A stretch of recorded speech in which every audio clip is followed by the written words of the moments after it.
Ay, kabinti. Oo, yung ano ba, galing kami sa kabila.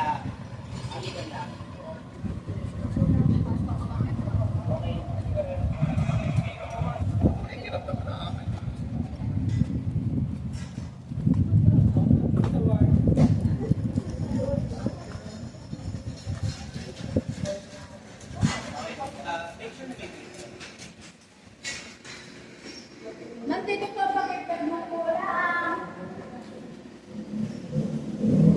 Lai, lai.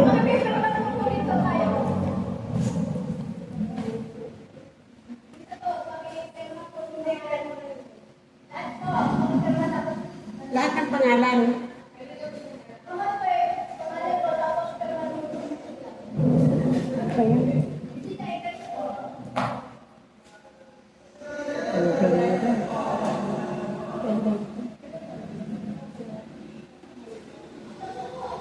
Hindi, nagsimula na tayo. Baka matulad na.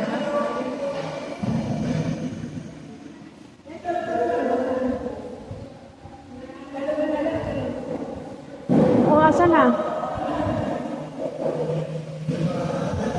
Tapos na yata ang kasal.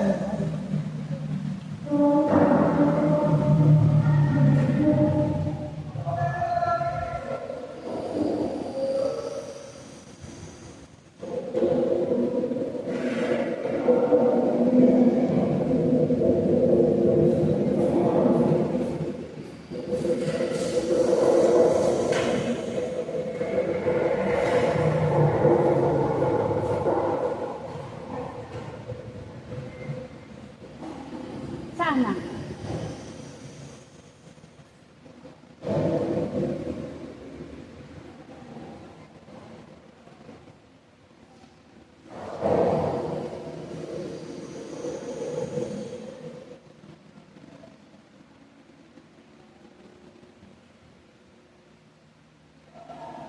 Yan na, 13 ano?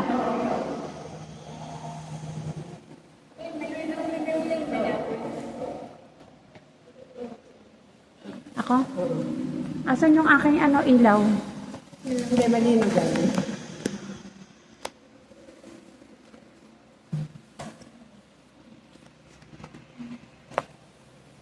Okay. Ikalabing-tatlong istasyon.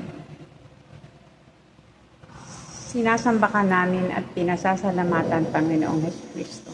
Sapagkat sa pamamagitan ng iyong mga krus ay muling pagkabuhay, iniligtas mo ang sandaigdigan. Bago magtakip silim, dumating ang isang mayamang taga Arimatea. Ito na ang ngalay si Jose.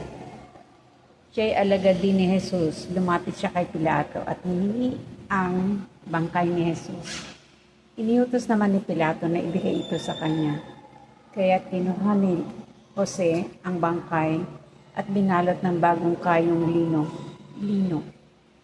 Inilagay niya ito sa sariling libingan at panalalaunang ipinaupa niya sa bato. Pagkatapos ginulong niya sa pintuan nito ang isang malaking bato, saka umalis. Ang salita ng Diyos. Salamat sa Diyos. Panginoong Jesus, binalik ka ng kadahilan at kamatayan. Ang Panginoon ay iwala ko pang lahat ng pagkakalipin sa iyo. Kapatan ni Huwag, ang pagkaibigan ni Jesus, kaya ilang Panginoon, tulad ng isang kakalagay kayamanan itinago sa mundo. Tulad ng isang mundo na ginamon sa mundo. Binigyan ng kaulugan at pag-asa ang inyong libing. Salamat sa iyo na nag-isang makayakong at hihil kayo isang masayang pag-ising sa pagdating ng namulit pagkahiya at lawasa sa kamatayan at pagkakulang mo. Manamin sumasalangit ka sa Sambahin ang alam. Mapasa amin ang kaharian mo, sundin ang loob mo dito sa lupa para ng langit. Bibigyan mo po kami ngayon ng aming kakanin sa araw-araw at pagkawain mo naman sa aming mga sala para ng pagpapatawad namin sa nagkakasala sa amin. At huwag mo kami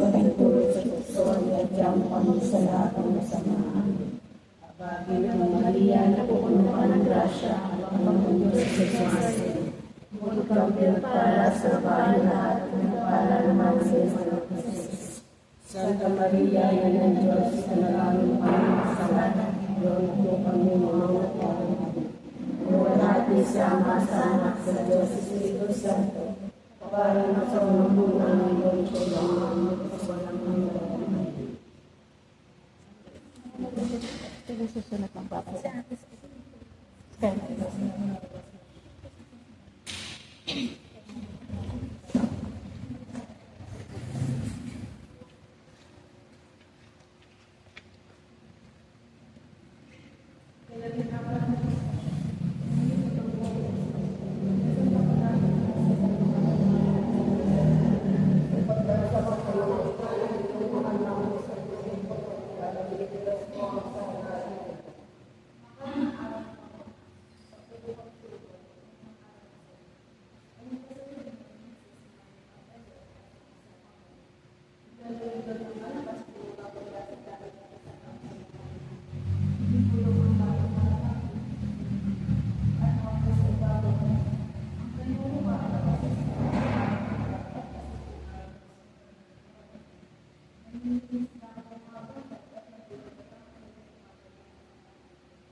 Mga tayo't matagumpay.